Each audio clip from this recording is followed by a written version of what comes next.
4 líderes europeos, entre ellos el canciller de Alemania Olaf Scholz, visitaron a Volodymyr Zelensky en Kiev en un encuentro calificado como histórico.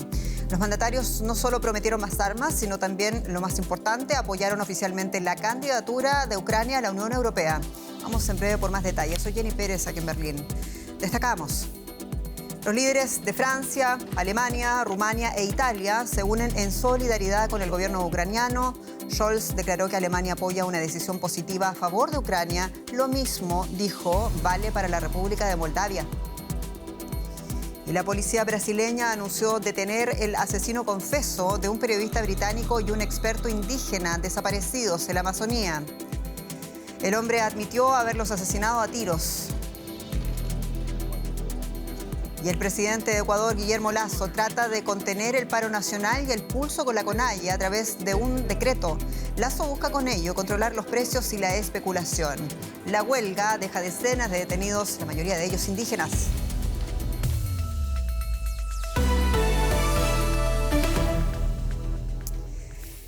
Los líderes de Alemania, Francia, Rumania e Italia visitaron Kiev como muestra de solidaridad con Ucrania. En su intervención ante los medios, los 4 mandatarios se comprometieron a apoyar a Ucrania para que reciba el estatus de candidato a la Unión Europea.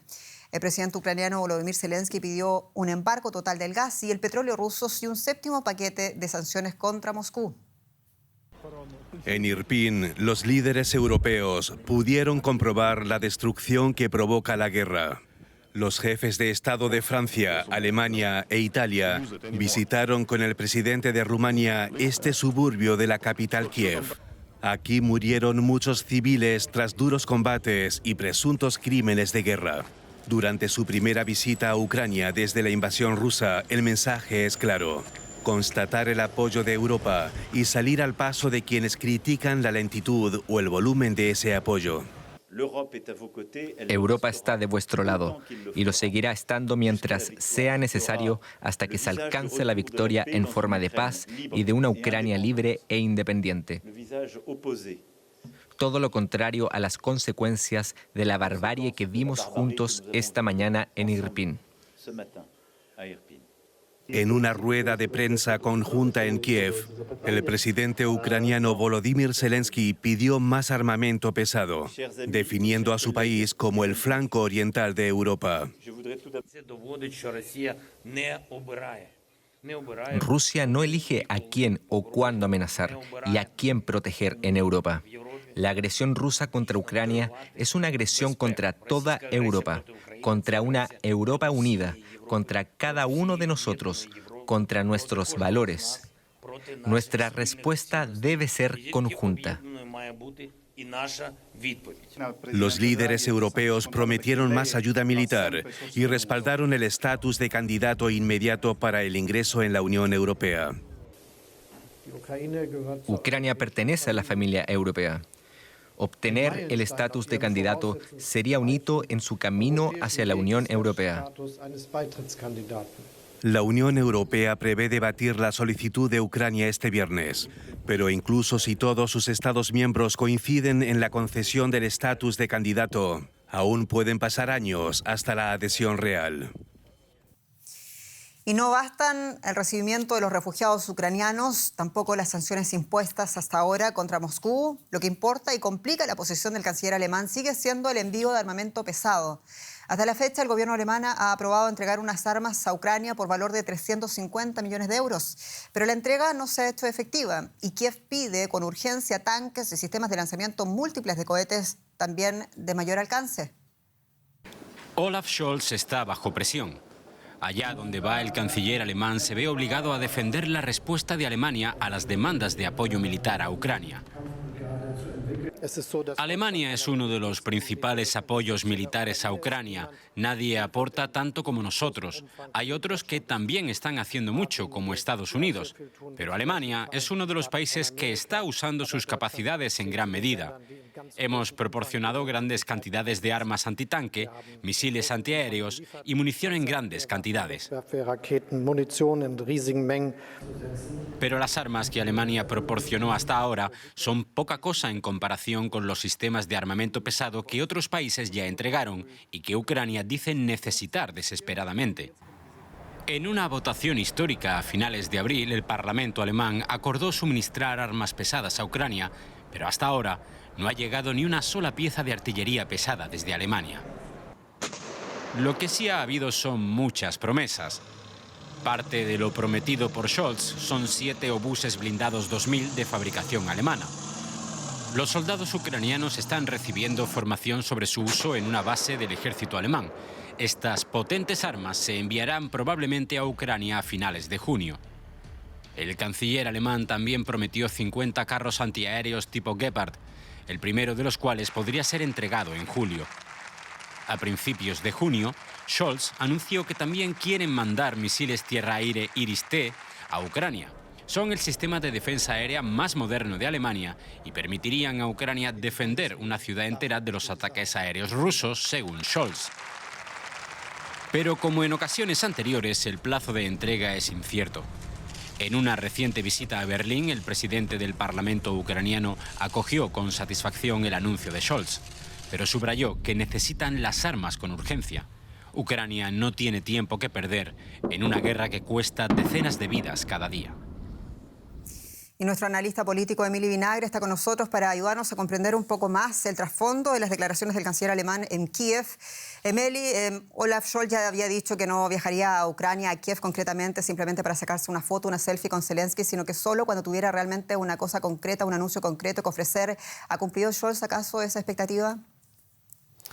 Bueno, pues podríamos decir que ha cumplido al menos en parte con ese apoyo alemán a la candidatura de Ucrania a la Unión Europea, y decimos en parte porque el peso de ese apoyo es sobre todo simbólico más que efectivo, por lo menos a corto y medio plazo. A nadie se le escapa que la posición que han expresado en Kiev, no solo Alemania, también Francia e Italia, tiene que ser ratificada por el resto de países miembros de la Unión Europea. Eso por no hablar de que cualquier proceso de adhesión de Ucrania debería enfrentarse a un largo y complicado camino de entrada. Y otros países, hablamos de los Balcanes, que llevan esperando años su entrada en el club comunitario.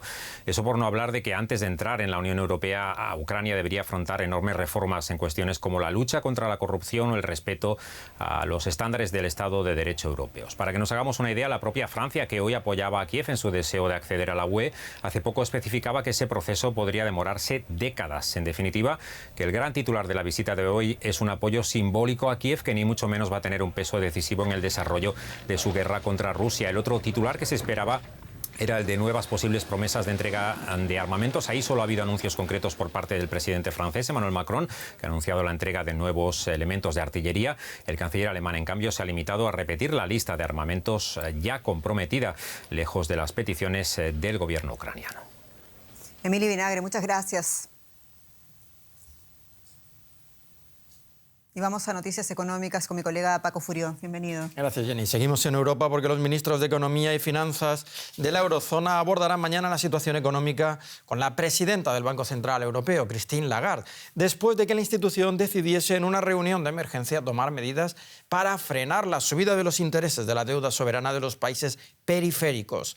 Los ministros del euro abordarán otros temas también, entre los que destaca el debate para seguir avanzando en la construcción de la unión bancaria. La principal discrepancia es el hincapié que hacen los países del norte, encabezados por Alemania, para reducir la exposición de la banca a la deuda soberana y su negativa a avanzar en la creación de un fondo común de garantía de depósitos, algo que reclaman los socios del sur. También en la agenda, un impuesto mínimo para todas las empresas del espacio del euro. Cambiamos ahora de tema, cruzamos el Atlántico. Los mercados recibieron ayer muy bien la fuerte subida de las tasas de interés, pero todas las ganancias del miércoles se fueron perdiendo este jueves, en un día de números rojos en las bolsas. La realidad de que se estrecha el camino de una desaceleración suave mientras se combate la inflación y crece la posibilidad de una recesión pesa entre inversores y consumidores. Ana Nieto, hoy el principal índice, el SP500, ha cerrado con fuertes pérdidas. ¿Hay señales ya del enfriamiento de la economía que señalen el peligro de recesión? De momento no, pero el sentimiento es malo y la verdad es que todo está fluyendo bastante deprisa. Podría ser. El sentimiento es malo porque la inflación duele y las medidas para acabar con la inflación, que son las subidas de tasas y el drenaje de la liquidez, también duele mucho. Pero está pasando lo que tiene que pasar, que haya una desaceleración poco a poco de la actividad económica, del consumo. Y esto es lo que está ocurriendo. Por ejemplo, se ha construido un 14% menos de vivienda nueva en mayo. Se están cayendo las ventas al por menor. Las empresas están dándose cuenta de que no van a tener unos buenos resultados estos trimestres, en los siguientes trimestres, y por eso están siendo castigadas aquí en los mercados. En realidad, lo que está pasando es lo que tiene que pasar, pero es muy posible, y todo el mundo está empezando a contar con el precedente, de que a las autoridades se les pueda ir la mano y en vez de enfriar la economía se provoque una recesión, como ha ocurrido también en el pasado. Máxime cuando ayer el presidente de la Reserva Federal dijo que él no podía controlar dos de los focos de inflación, que son la guerra en Ucrania y el problema de las cadenas de proveedores. ¿Y qué puede hacer al respecto la Casa Blanca? Pues la verdad es que la Casa Blanca puede hacer muy poco y sin embargo le va mucho en ello. Digo que puede hacer muy poco porque todas las herramientas para luchar contra la inflación están en la Reserva Federal.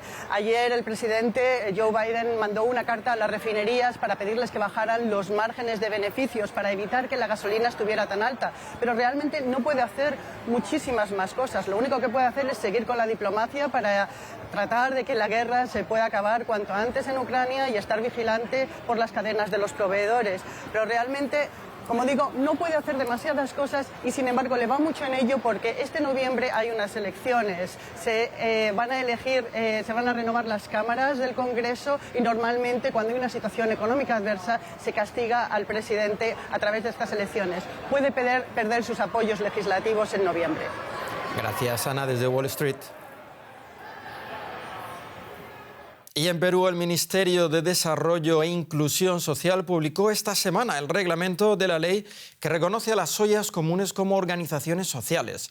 El objetivo es garantizar sostenibilidad y financiación para proyectos como Luz de Esperanza, organizado por un grupo de mujeres en Lima. Desde hace 2 años, Jocelyn y Dina trabajan junto a un grupo de mujeres en la olla común Luz de Esperanza para alimentar a familias peruanas afectadas por la pandemia. Este arduo trabajo empieza a ser reconocido. El gobierno reglamentó una ley que permite el registro de las ollas comunes como organizaciones sociales a fin de garantizar su financiamiento. El trabajo en Luz de Esperanza es intenso. Todos los días el equipo de mujeres prepara el desayuno, el almuerzo y la cena para más de 100 personas del distrito de San Juan de Miraflores, en el sur de Lima. Hay vecinas que no tenían para comer, fue un caso de una vecina que no tenía, entonces mis compañeras comenzaron a hacer una colecta para darle unos alimentos, ¿no? Y entonces debido a eso nos optaron la opción de que nos iban a donar algo. Entonces surgió la idea de que se iniciara la olla común. Y empezamos a cocinar, organizándonos todos. Como dices, algunas no teníamos cebolla, papa, esas cosas, pero traíamos un poco otra vecina, otro poco otra vecina, así empezamos nuestra olla común. El Ministerio de Desarrollo empezó a destinar recursos para financiar la compra de alimentos que son dirigidos a las ollas comunes. Sin embargo, algunas de las organizaciones sostienen que la ayuda no cubre sus necesidades en momentos en que el país atraviesa una crisis alimentaria y el encarecimiento de productos. Las ollas comunes no solo han permitido mantener la alimentación de las familias durante la pandemia. De la mano con colectivos como Manos a la Olla, muchas mujeres han desarrollado capacidades para organizar y hacer sostenible el trabajo.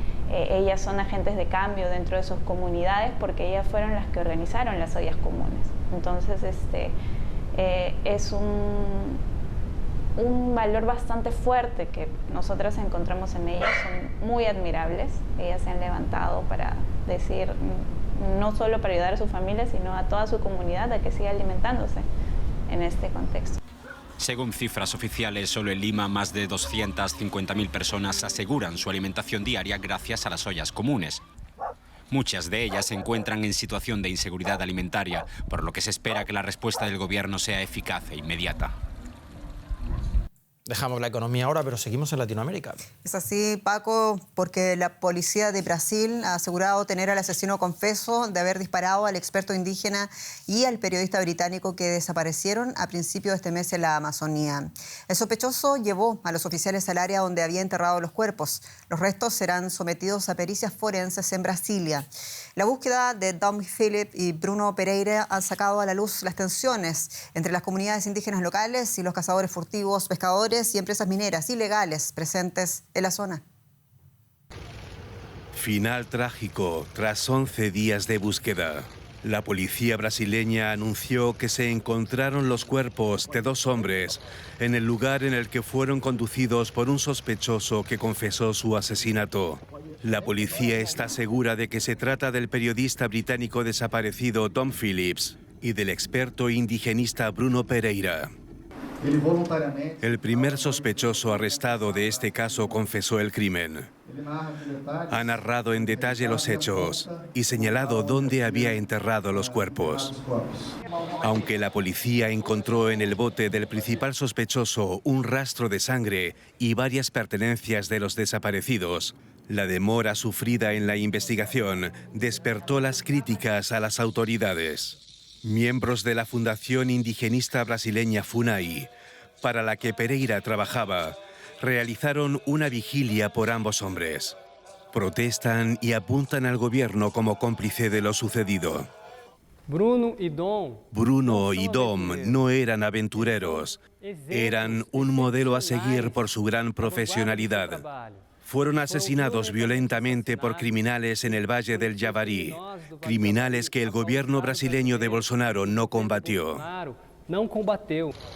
Phillips y Pereira habían recibido amenazas por su trabajo en la región del Javari, conocida por ser una zona donde abunda la pesca ilegal, la tala indiscriminada, la minería y el tráfico de drogas. Un asesinato que deja huella en todos aquellos que luchan por los derechos de los indígenas. En Colombia, el candidato a la presidencia, Gustavo Petro, aceptó las condiciones que impone Rodolfo Hernández, para celebrar el último debate antes de las presidenciales de Colombia. Sin embargo, no está claro cuándo se va a producir finalmente ese cara a cara, o si se va a producir ese cara a cara dictaminado por la justicia del país. Entre las condiciones impuestas por Hernández está que el encuentro público se lleve a cabo en Bucaramanga. Además, Hernández cuestionó la decisión judicial, alegó que las elecciones ya comenzaron el lunes pasado, día en que se abrió la votación en el extranjero, y por lo tanto ya no se puede hacer, dijo, propaganda a través de los medios. Esta segunda ronda denuncia bastante ajustado resultado. Las encuestas de los últimos días apuntan a un empate técnico entre ambos candidatos. Y el corresponsal de Deutsche Welle en Bogotá, Johan Ramírez, está con nosotros en directos para ampliarnos esta noticia. Johan, ola de críticas, una clara orden judicial y sin embargo no está realmente claro si Hernández va a ir o no al debate para dar la cara. Así es, Jenny, aunque confirmó que va a ir, aunque puso condiciones que fueron aceptadas por Gustavo Petro, lo cierto es que el tiempo parece agotarse. Transcurre la tarde del jueves acá en Colombia y todavía no se sabe, no hay una hora definitiva, no hay un lugar. Es decir, organizar un debate presidencial requiere una organización que va desde lo logístico hasta una cantidad de detalles de elegir los moderadores, de que se elijan y se acuerden los temas, y todo esto va acompañado de un presupuesto que debe ser aprobado. Es decir, una cantidad de detalles todavía que están flotando y que no permiten garantizar que haya un debate el día de hoy, tal como la sentencia de la justicia obliga a que el debate sea realizado más tardar este 16 de junio. Los dos candidatos han hecho pública su intención de participar, sin embargo, hasta ahora no ha habido una solicitud formal ante la entidad electoral y todo esto pues queda entonces flotando. Sí ha habido una cantidad de cartas abiertas que se han publicado los candidatos en las cuales se atacan, sin embargo, todo esto queda en el aire, Jenny, y lo cierto es que el tiempo sigue corriendo y todavía nada está definido. No, realmente inaudito que un país como Colombia esté peleando por tener a última hora un debate presidencial, que es algo, un estándar ya democrático en todo el mundo. En caso de que se concrete ese debate, pongámonos en ese escenario, Johan, ¿cuánto después de todo podría llegar a inclinar el voto, a mover a los indecisos en Colombia? podría tener una influencia grande, Jenny, y precisamente son en los indecisos, porque las bases militantes, tanto de Rodolfo Hernández como de Gustavo Petro, no se van a mover de sus posiciones. Más allá de las controversias de las últimas semanas, parece claro que esos 8 millones y tanto que logró Gustavo Petro en primera vuelta los va a obtener para la segunda, y los 6 millones y tantos que consiguió Rodolfo Hernández también se van a mantener para la segunda vuelta. Creo que la diferencia va a estar allí, en esos indecisos, y en que el pacto histórico, por ejemplo, está planteando este debate como algo definitivo, como ese momento en el que, ese escenario en el que los colombianos podrán finalmente definir su voto, como si no hubiese habido espacios anteriores para conocer los programas de gobierno. Y justamente uno de los propios magistrados, Jenny, del tribunal que aprobó, que digamos obliga a Rodolfo Hernández a participar en el debate, se opone a esta medida diciendo que es anticonstitucional, que no se puede obligar a los candidatos a participar en un debate, de modo que todo eso queda en el aire. Y también, Jenny, surge la contradicción de una campaña que ha ido de extremos durante toda su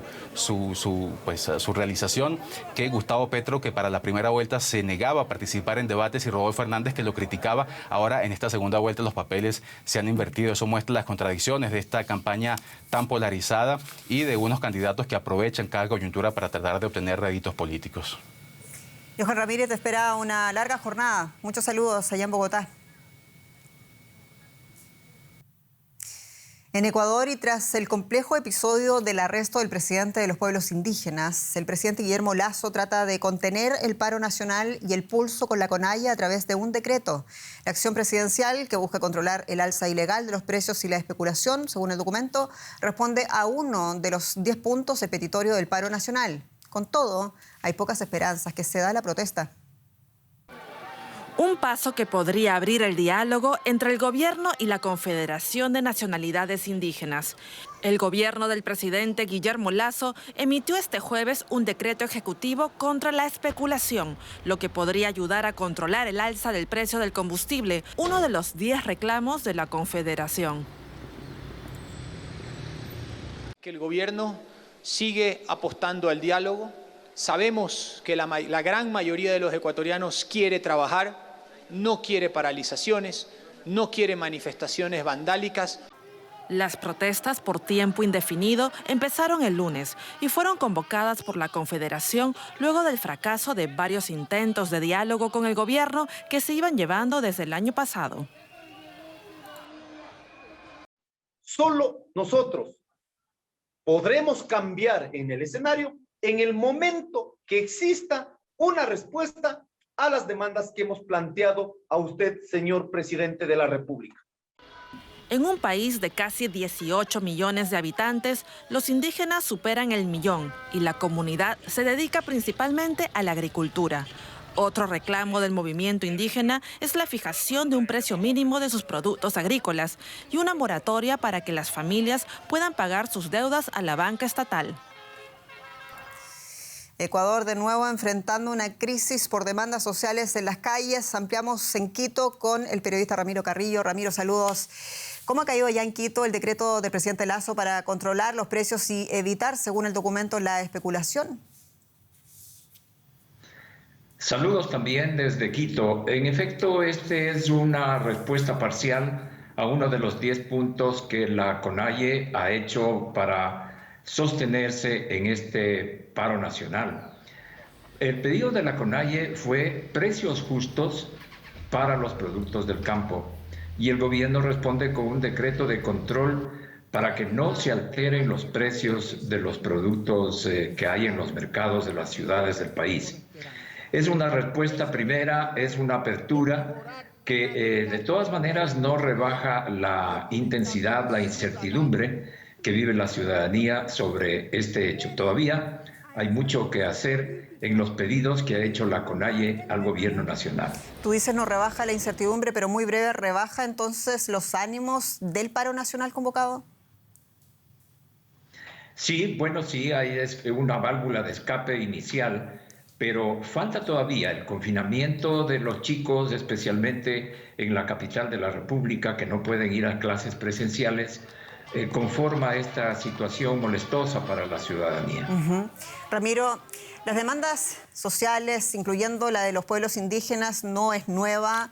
En la crisis que nos tocó cubrir en 2019, el entonces presidente Lenín Moreno negó o negoció con la CONAIE, negó primero el diálogo, luego negoció finalmente con la CONAIE bajo el amparo de la ONU y la Conferencia Episcopal. Y hoy la Asamblea Nacional Ecuatoriana dijo estar dispuesta a mediar entre el conflicto de Lasso con la CONAIE. ¿Es una alternativa real, te pregunto, en este punto del conflicto? Sí, como no, es una alternativa real y válida. La apertura del gobierno ha sido amplia en ese sentido. Cualquier mediación es bienvenida, ha dicho, y las puertas del Palacio de Gobierno están abiertas también para los representantes de la CONAIE. Hoy se inició ya un diálogo parcial con el sector de los transportistas que concurrieron al Palacio de Gobierno. No se llegó a conclusiones efectivas, pero en todo caso son buenos síntomas que alivian un poco la intranquilidad que vive la ciudadanía. La CONAIE también hoy emitió un comunicado y ha hecho público en sus redes sociales su actitud. La movilización, el paro indígena continúa, el paro no para, han dicho en sus mensajes. Ramiro Carrillo, muchas gracias por las novedades y estaremos atentos en Quito. Un abrazo. Siempre un gusto. Y mucho más ha pasado este día en el mundo. Lo revisamos en el siguiente resumen de noticias. Perú registra una inusual ola de frío. Lima vivió la noche más fría de los últimos 55 años en zonas de alta montaña. Las bajas temperaturas afectan el transporte y a los ganaderos. El invierno austral recién empieza el próximo 21 de junio. Decenas de miles de integrantes de organizaciones sociales y políticas protestan este jueves en Buenos Aires para reclamar el gobierno de Alberto Fernández más alimentos y ayudas sociales en medio de un contexto de subida de los precios por más del 60% interanual. El Servicio de Inteligencia de los Países Bajos dijo que había evitado que un espía ruso se infiltrara en la Corte Penal Internacional.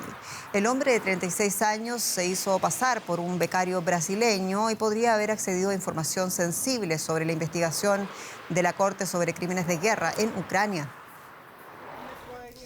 Un juez londinense concedió la libertad bajo fianza al actor Kevin Spacey y tras su comparecencia ante el tribunal por cargos de delitos sexuales. Se ha fijado una audiencia para julio. Las supuestas agresiones fueron entre 2005 y 2013. Las acusaciones contra el actor surgieron hace años durante el movimiento Me Too. Spacey lo niega todo. Y así nos despedimos. Gracias por su atención. Soy Jenny Pérez, esto es Deutsche Welle para ustedes. Hasta pronto.